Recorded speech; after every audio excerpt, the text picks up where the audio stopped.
Hey Tribosm, how are you all? Welcome to the Career Success Show. I'm Lavanya Jayakumar from lavanyajayakumar.com. Leadership பத்தி கொஞ்சம் இன்னைக்கு பார்ப்போம். Leadership அப்படினாலே இந்த leadership gurusோட ஸ்பீச்சஸ்லாம் கேட்டிங்கன்னா 6P, 2E, 27C அப்படின்ட்டு அந்த இதுன்னுட்டு ஸ்டெப் பை ஸ்டெப் ப்ராசஸ் கொண்டு போவாங்க. அப்படி இல்லைன்னா 10 steps to become a leader இந்த மாதிரிலாம் நிறைய நம்ம கேட்டிருப்போம் இல்லையா? ஆனா அதை கேட்டு முடிச்சதுக்கு அப்புறம் அங்க ஆக்ஷனபிளா எதுவுமே இல்லை. அது கேட்கும்போது நல்லா இன்ஸ்பிரேஷனலா இருக்கும். ஆனா அங்க ஆக்ஷன் ஐட்டம்ஸ் எதுவுமே இருக்காது. அட்லீஸ்ட் ஆஸ் அன் இன்ட்ரோவர்ட் அப்படிதான் நான் ஃபீல் பண்ணியிருக்கேன். எனக்கு ஒரு விஷயத்த பார்க்கும் போதும் கேட்கும் போதும் இல்லை அந்த மாடல் சக்சஸ்ன்ற மெத்தடை நான் யூஸ் பண்ணும்போதும் என்னோட ஃபங்க்ஷன் என்னோட ஸ்கில் டெவலப்மெண்ட் சூப்பராக இருக்கும். மாடல் சக்சஸ் அப்படின்றது என் கண்ணு முன்னாடி ஒருத்தவங்க ஒரு விஷயத்த பண்ணுறதை நான் பார்க்குறேன், அதை அப்படியே நான் காப்பி பண்ணுறேன். அதுக்கப்புறம் என்னோட லேர்னிங்ஸை புகுத்தி எனக்கேற்ற முறையில் நான் ஒரு டெக்னிக் எனக்குன்னு நான் அதை வடிவமைச்சுக்கிறேன். ஸோ எனக்குன்னு ஒரு தனித்துவம் அதில் கிடைக்குது. எப்படின்னா ஒரு புக் எழுதும்போது பல மெட்டீரியல்ஸை ரெஃபர் பண்ணுவோம். ஆனால் அவங்கள கோட் பண்ணாலும் இந்த ஆத்தர்கிட்ட இருந்து இந்த கோட் இருக்கு, இது இவர் சொல்லியிருக்காரு அப்படின்ட்டு கோட் பண்ணாலும் அதை விவரிச்சு நாம ஒரு எஸ்ஏ டைப்ல அதை கீழே கொண்டு போவோம். கரெக்டா? அப்படிதான் ஒரு புக்கு நம்ம கிரியேட் பண்ணுவோம். அந்த மாதிரி தான் நம்மளோட லீடர்ஷிப்பையுமே நம்ம கிரியேட் பண்ணிக்க முடியும் அப்படின்றது என்னோட கருத்து. நான் சொன்ன மாதிரி நான் ஒரு இன்ட்ரோவர்ட். நான் ஒரு எக்ஸ்ட்ரோவர்ட்டான லீடரை பார்த்து இவ்வளோ ஹைட்டாக இருக்காரு, இவ்வளோ ஒரு மெஜஸ்டிக்காக இருக்காரு, இவ்வளோ ஒரு கரிஸ்மேட்டிக்காக இருக்காரு, இவ்வளோ ஒரு எனர்ஜெட்டிக்காக இருக்காரு அப்படின்னு சொல்லிட்டு அவரையும் நானையும் கம்பேர் பண்ணிக்கிட்டேன்னு வச்சுக்கோங்களேன். நான் அவரை மாதிரி மாறுறதுக்கு ட்ரை பண்ணிக்கிட்டே இருப்பேன். அந்த லீடர்ஷிப் குவாலிட்டி எனக்கு ஒத்து வராமையே போயிடும். இதே அவங்க கிட்ட இருந்து எடுத்துக்கிற சில விஷயங்கள் என்னோட வாழ்க்கையில என்னோட லீடர்ஷிப் ஸ்டைல்ல நான் இதை கொண்டு வர முடியும் அப்படின்ட்டு நான் நினைக்கிற விஷயங்களை மட்டும் எடுத்துக்கிட்டு அதுல டபுள் டவுன் பண்ணேன்னு வச்சுக்கோங்களேன். அதுல அதிக அளவுக்கு எஃபர்ட் போட்டேன்னா அது என்னோட ஸ்ட்ரென்த்தை இன்னும் பூஸ்ட் பண்ற மாதிரி அமையுது. 2 வருஷத்துக்கு முன்னாடி நான் இன்டர்ன்னு ஒரு படம் பார்த்தேன். அதுல ராபர்ட் டினிரோவும் ஆனா ஹாத்வேவும் நடிச்சிருப்பாங்க. அவர் அந்த ராபர்ட் டினிரோவுக்கு ரிட்டையர்மெண்ட் லைஃப் பிடிக்கவே பிடிக்காது. அவர் ரிட்டையர் ஆகிட்டு ஐயோ எனக்கு பிடிக்கவே இல்லையே அப்படின்னு சொல்லிட்டு ஒரு ஜாப்குள்ளே வருவார். அந்த கம்பெனியோட சிஇஓ, அது ஒரு ஃபேஷன் இ-காமர்ஸ் ஸ்டோர் மாதிரின்னு வச்சுக்கோங்களேன். அந்த கம்பெனியோட சிஇஓ ஆனா ஹாத்வே. இவங்க ஒரு விதத்துல ரொம்ப ஃபாஸ்டா க்ரோ ஆயிட்டு இருப்பாங்க. அவங்க கம்பெனி எந்த ஒரு கம்பெனியுமே ரொம்ப ஃபாஸ்டா ஆகும்போது ரொம்ப ஃபாஸ்டா அந்த ஃபவுண்டர் அவங்க நினைச்ச நிலைமையை விட ஒரு 100 மடங்கு 1000 மடங்குலாம் பூதாகரமா வளர்ச்சி அடையும் போது அங்க க்ரோயிங் பெயின்ஸ் அப்படின்ற ஒரு விஷயம் நிகழும். கம்பெனிஸ்க்கு மட்டும் அது நிகழாது, அந்த கம்பெனியை தோற்றுவிச்ச அந்த ஃபவுண்டருக்குமே அது நிகழும். ஓகே, ஃபார் எக்ஸாம்பிள் இப்போ என்னோட ஆன்லைன் ஸ்கூல் lavanyajayakumar.com இருக்கு. அதுல எக்ஸ் அமௌண்ட் நம்ம ரெவன்யூ பண்ணிட்டு இருக்கோம் வருஷத்துக்கு அப்படின்னா அது 2x ஆச்சு இல்லை 5x ஆச்சு இல்லை 10x ஆச்சுன்னா கூட என்ன ரொம்ப ஃபாஸ்டா வளர்த்துக்க முடியும். என்னோட மைண்ட் செட், என்னோட ஸ்கில் செட் அதை நிர்வகிக்கிறதுக்கு, நம்ம கம்பெனி எக்ஸ்பேண்ட் ஆன ஆட்களை ஹையர் பண்றதுக்கு, அவங்கள மேனேஜ் பண்றதுக்கு, கரெக்டான ஆட்களை நான் அங்கங்க ஃபிக்ஸ் பண்றதுக்கு, அவங்களோட லீடர்ஷிப்பை டெவலப் பண்றதுக்கு, சேல்ஸ், பிசினஸ், இது மாதிரி நிறைய ஃபங்க்ஷன்ஸ் இப்போ இருக்கிறது ரொம்ப ஸ்லோவா ஸ்டெடியா கொண்டு போறது ஈஸி. ஏன்னா அது இப்படி வளர்ந்துகிட்டு இருக்கு. இமேஜின் இப்படி வளர ஆரம்பிச்சிருச்சுன்னா உங்க கம்பெனி இவ்வளோ ஃபாஸ்டா உங்களை நீங்க நினைச்சதை விட உங்களால சமாளிக்க முடியறதை விட 1000 மடங்கு 10,000 மடங்குலாம் ஃபாஸ்டா டெவலப் ஆச்சுன்னா என்ன ஆகும்னா அந்த க்ரோயிங் பெயின்ஸ் கம்பெனிக்கு மட்டும் இருக்காது, அந்த ஃபவுண்டர் மனசுலயும் இருக்கும். அந்த மாதிரி தான் ஆனா ஹாத்வே ஒரு க்ரோயிங் பெயின்ஸை அனுபவிச்சுட்டு இருப்பாங்க. அந்த கம்பெனியோட நிர்வாகிகள் சில பேர் என்ன சொல்லுவாங்கன்னா, நீ சிஇஓ இருக்கிறதுக்கு இன்னும் 10 வெளியே இருந்து ஒரு சிஇஓ கொண்டு வா, உன்னோட ஸ்கில்ஸ் அந்த அளவுக்கு இல்லை, நீ இதெல்லாம் தடுமாறுற அப்படின்ற மாதிரி அவங்களை லிஸ்ட் அவுட் பண்ணிட்டு இருப்பாங்க. இந்த ஹீரோயின் என்னால முடியும், நான் சாதிச்சு காமிக்க முடியும், வேலை இல்லை அப்படின்னுட்டு அவங்க போராடிட்டு இருப்பாங்க அவங்களோட அந்த ஃபவுண்டிங் மெம்பர்ன்ற அந்த நிலையை தக்க வச்சுக்கிறதுக்கு. இதனால என்ன ஆகும், அவங்களோட லைஃப் இம்பேலன்ஸ் ஆயிடும். அவங்களோட ஹஸ்பண்ட் சரியா அவங்களால பார்த்துக்க முடியாது, அதனால அவங்களுக்குள்ள மனஸ்தாபங்கள்லாம் வரும். ஸோ இப்போ ஒர்க்கும் இல்லாம லைஃபும் இல்லாம ரெண்டுத்துக்கும் நடுவில் ரெண்டுத்தையுமே பார்க்க முடியாத ஒரு நிலையில அவங்க நின்றுட்டு இருப்பாங்க. அப்ப இவர்கிட்ட அதாவது ராபர்ட் டினிரோ உள்ள வர்றாரு இல்லையா, ஒரு ரிட்டையர்டான ஆளு, இப்போ அவருக்கு ஒர்க் பண்றதுக்கு எதுவுமே இல்லை, அவர் என்ன என்கேஜ் பண்ணணும் அப்படின்றதுக்காக அவர் உள்ள வர்றாரு. அவர்கிட்ட இருந்து அவங்க என்ன மாதிரியான லெசன்ஸ் எல்லாம் கத்துக்கிறாங்க அப்படின்றது அந்த இன்டர்ன் அப்படின்றது ஒரு படம். ரொம்ப அமேசிங்கா இருந்தது. ஆஸ் அன் இன்ட்ரோவர்ட் எனக்கு ரொம்ப என்ஜாயபிளா இருந்தது. ரொம்ப ஃபாஸ்ட் மூவிங்காலாம் இருக்காது. உங்களுக்கு அந்த மாதிரி படங்கள் பிடிக்கும் அப்படின்னா கண்டிப்பா அதை செக் பண்ணுங்க. ஃபேஸ்புக்கும் பார்த்தீங்கன்னா ரொம்ப ஃபாஸ்ட்டாக வளர்ச்சி அடையும் போது, ஏன்னா ஒரு டாம் ரூமில் அந்த அவங்களோட யூனிவர்சிட்டியில ஆரம்பிச்சது. அந்த ஃபவுண்டர் மார்க் ஜக்கர்பர்க் தெரியாது இவ்வளோ ஃபாஸ்ட்டாக வளர போகிறோம் நம்ம அப்படின்னு சொல்லிட்டு. அவரையும் மீறி அவரோட மைண்ட் செட் ஸ்கில் செட் இது எல்லாத்தையும் மீறி அந்த கம்பெனி வளரும் போது அவருக்கும் அந்த க்ரோயிங் பெயின்ஸ் இருந்தது. அப்போ ஸ்டீவ் ஜாப்ஸ் தான் அவரை மென்டர் பண்ணாரு, மார்க் ஜக்கர்பர்க். ஓகே, நீங்க இப்போ ஒரு கம்பெனில ஒர்க் பண்ணிட்டு இருக்கீங்க அப்படின்னா நீங்க அடுத்த நிலையை அடைய ஆசைப்படுற ஒரு மனிதரா இருக்கீங்க. நான் அடுத்த லெவல் என்னோட கம்பெனில போகணும், அடுத்த லெவல் என்னோட வாழ்க்கையில போகணும், எனக்கு ப்ரொமோஷன்ஸ் வேணும், எனக்கு சேலரி ஹைக் வேணும், நான் இந்த டெசிக்னேஷனை அடைய விரும்புறேன் அப்படின்லாம் நீங்க எய்ம் பண்றவரா இருந்தீங்கன்னா கண்டிப்பா நீங்க அடுத்தவங்களை ஆள்ற திறமையை, அந்த ஆளுமை திறனை பெற்றிருக்கணும். கரெக்டா? நான் சொன்ன மாதிரி லீடர்ஷிப் ஸ்கில் அப்படின்றது one size fit for all அப்படின்னுட்டு கொடுக்க முடியாது. இந்த எம் சைஸ் டிஷர்ட்டை நீங்கள் போட்டுக்கோங்க அப்படின்ட்டு ஒரு லீடர்ஷிப் கோச் உங்களுக்கு கொடுத்தாருன்னா நீங்கள் எக்ஸலாக இருப்பீங்க, இல்லை எல்லாம் இருப்பீங்க, இல்லை எஸ்ஸாக இருப்பீங்க. இல்லை உங்களுக்கு ஏற்ற மாதிரி என்ன லீடர்ஷிப் ஸ்டைல் அப்படின்றத கொஞ்சம் கொஞ்சமாக நீங்கள் ஃபிகர் அவுட் பண்ண ஆரம்பிக்கணும். அதுக்கு முதல் தேவை என்ன தெரியுமா? நீங்கள் யார் அப்படின்றத உங்களுக்கு தெரிஞ்சிருக்கணும். நான் சொன்னேன் இல்லையா, இந்த இன்டர்ன் படத்தில் சொன்ன மாதிரி அவங்க யார் அப்படின்றதே அவங்க அனலைஸ் பண்ணாம தான் எனக்கு இதுவும் வேணும் அதுவும் வேணும் எல்லாத்தையும் நான் வந்து மேனேஜ் பண்ண முடியும், எல்லாத்தையும் பேலன்ஸ் பண்ண முடியும் அப்படின்ட்டு அந்த ஹீரோயின் ஓடிட்டே இருப்பாங்க. வெளியே ஒரு எக்ஸ்டர்னல் ஒரு மென்டர் வரும்போது அவங்களுக்கு இவர் எப்படி இவரோட லைஃப்பை வாழ்றாரு, இவர் சாதாரண ஒரு இன்டர்ன் தான் அந்த படத்தோட பேரு. அவர் இன்டர்னா வருவாரு, எல்லாரும் அவரை வந்து சிரிச்சிட்டு இருப்பாங்க அவர் வந்த முதல் நாள். ஆனா அவர் வந்து ஒரு லீடர்ஷிப் தன்மையை வெளிப்படுத்துவார். அது வந்து ரொம்ப டாமினேட் பண்ணி எதுவுமே இருக்காது, ரொம்ப கேஷுவலா அவரோட ஓன் வேல இருக்கும். எல்லாருமே அவர்கிட்ட வந்து அட்வைஸ்க்கு வருவாங்க, எல்லாருமே வந்து அவர்கிட்ட இது எப்படி பண்ணலாம் அதை எப்படி பண்ணலாம் அப்படின்ட்டு அந்த கம்பெனியோட சிஇஓ அவங்களே வந்து ரொம்ப இன்ஸ்பயர் ஆகிற அளவுக்கு வராங்க. அப்படின்னா அதை அவர் எப்படி பண்றாரு? லீடர்ஷிப் அப்படின்றது நல்லா கோட் சூட் போட்டுக்கிட்டு நல்லா ஹைட்டா இருந்துக்கிட்டு நல்லா வந்து ஸ்பீச்சஸ் டெலிவர் பண்ணா மட்டும்தான் வரும் அப்படின்றது இல்லை. உங்களோட ஆட்டிடியூட்ல எப்படி அந்த லீடர்ஷிப்பை கொண்டு வர்றது, உங்களோட கண்ணோட்டத்தை மாற்றுறது மூலமா, உங்களோட திங்கிங்கை மாற்றுறது மூலமா, இந்த ரெண்டு தான் எனக்கு தெரிஞ்சு என்னோட லைஃப்ல என்னோட லீடர்ஷிப் குவாலிட்டிஸ்ல ரொம்ப இம்பார்ட்டண்ட்டான விஷயமா நான் பார்க்குறேன். ஒன்று என்னோட ஆட்டிடியூட், இன்னொன்று என்னோட பர்செப்ஷன்.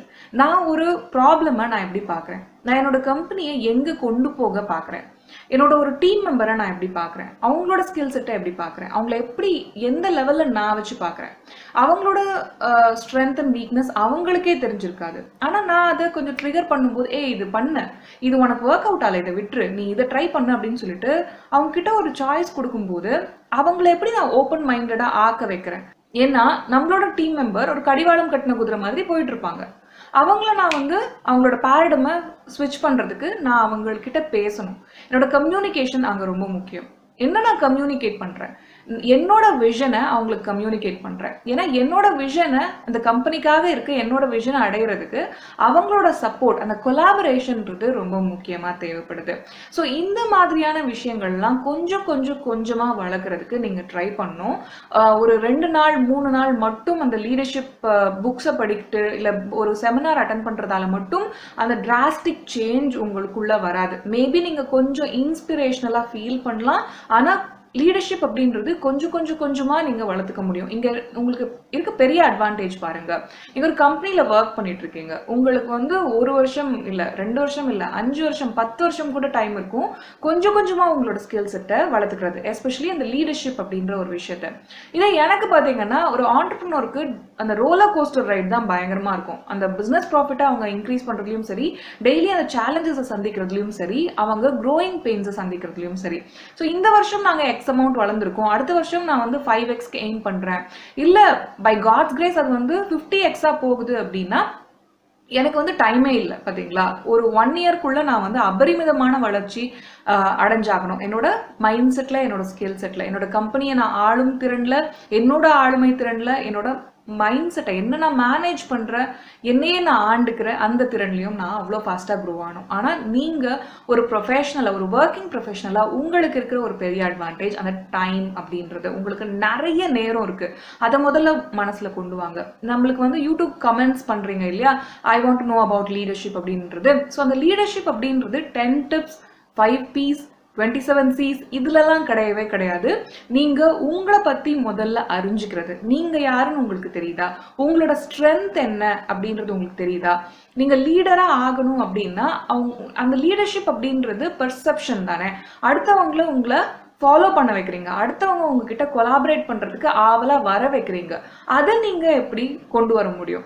அதுக்கு நீங்க நிறைய சைக்காலஜி படிக்கணும். கரெக்டா? அடுத்தவங்களோட சைக்காலஜி. ஃபார் எக்ஸாம்பிள், எனக்கு ஆஸ் அன் இன்ட்ரோவர்ட் அடுத்தவங்க கூட உட்கார்ந்து நிறைய நேரம் பேசுறதுக்குலாம் எனக்கு ரொம்ப பிடிக்காது. எனக்கு இருக்க ஒரு விஷனை நான் கம்யூனிகேட் பண்ண தெரியும்.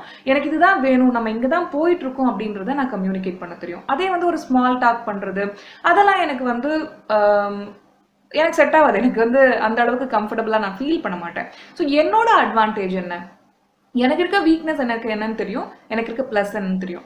அந்த பிளஸ்ஸை நான் வந்து பூதாகரமா ஆக்கிக்கிறதுக்கு என்னெல்லாம் ஒர்க் பண்ணணும் அப்படின்றது தான் தினமும் நான் அதுல ஃபோக்கஸ் போட்டுட்டு இருக்கேன். ஸோ நீங்க யாரு?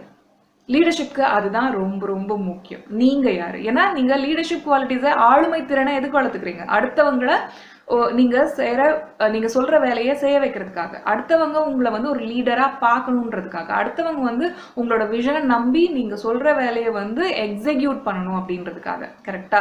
உங்களோட திங்கிங், உங்களோட கண்ணோட்டம், உங்களோட வந்து எண்ணங்கள், இதெல்லாம் வந்து அவங்க நம்பணும். அதுக்கு உங்களுக்கு என்ன தேவை? அடுத்தவங்க உங்களை நம்பணும் அப்படின்னா உங்களை பத்தி உங்களுக்கு முதல்ல தெரிஞ்சிருக்கணும். உங்க மேல உங்களுக்கு நம்பிக்கைகள் வரணும்.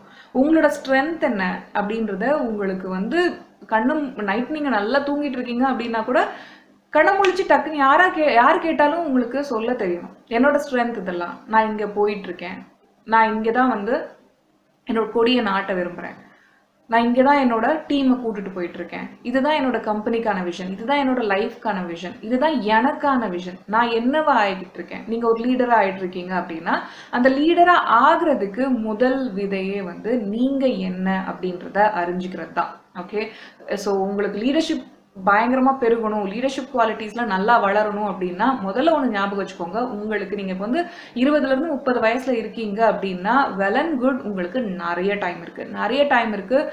ஸ்லோ அண்ட் ஸ்டெடியா நீங்க முன்னேறிக்கிட்டே போகலாம். அந்த ஆமை முயல் ரேஸ் தான். நீங்க முயல் ரேஸ்ல இல்லவே இல்லை, நீங்க முயல் கிடையாது, நீங்க ஆமையா உங்களை ஃபீல் பண்ணுங்க. நீங்க ஸ்லோ அண்ட் ஸ்டெடியா நீங்க க்ரோ ஆகுங்க. திடீர்னு ஒரு லீடர்ஷிப் புக்கு மட்டும் படிச்சுட்டு அதுக்கப்புறம் வந்து ஒரு வாரம் அதை ட்ரை பண்ணிட்டு இருக்கிறது எந்த யூஸ்மே கிடையாது. நீங்க வந்து ஸ்லோ அண்ட் ஸ்டெடியா கன்சிஸ்டண்டா அதுல 1% டெய்லின்ற அந்த ஃபார்முலா என்னோட ஃபேவரட் ஃபார்முலா இல்லையா? தினமும் 1% இம்ப்ரூவ்மெண்ட், அந்த ஒரு விதையை மட்டும் தினமும் விதைச்சுக்கிட்டே இருங்க. நீங்க 5 வருஷம் 10 வருஷத்துல ரொம்ப பெரிய மாற்றங்களை பார்க்க முடியும். ஸோ லீடர்ஷிப் டெவலப்மெண்ட், அந்த குவாலிட்டி உங்களுக்குள்ள டெவலப் பண்ணிக்கிறதுக்கு நிறைய டைம் கொடுங்க. அண்ட் தினமும் கொஞ்சம் விதைகளை அதுக்குள்ள போட்டுக்கிட்டே இருங்க. அதுக்கு முதல் விதையை நான் சொன்ன மாதிரி உங்களை நீங்க அறிஞ்சிக்கிறது தான். ஸோ முதல்ல உங்களை பத்தி, உங்களோட ஸ்ட்ரென்த்ஸை பத்தி, வீக்னஸை தெரிஞ்சு வச்சுக்கோங்க. அதுல ரொம்ப மும்முரமா ஈடுபட வேண்டாம்.